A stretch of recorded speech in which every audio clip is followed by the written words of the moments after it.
এটা তো মামলার আলামত। স্যার এখনো মাল আছে স্যার, এটা তো পুরো ইয়েটা এগুলো যাবে স্যার স্যার ওই একটু পলিথিন দিয়ে বের করি স্যার, মানে যাতে বাইরে না সরে। হ্যান্ডগ্লাস দিতে পারি, স্টিকটা শর্টান দাও তো, স্টিকটা স্যার স্যার ছিঁড়ে যাবে স্যার, এটা অনেক লম্বা স্যার, পুরো অফিস ভরা যাবে স্যার।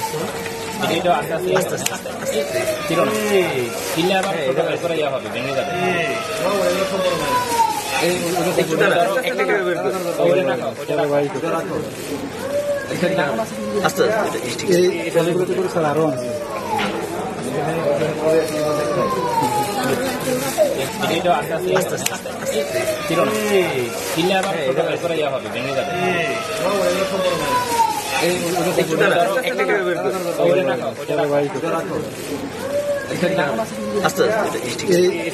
স্যার আরো আছে।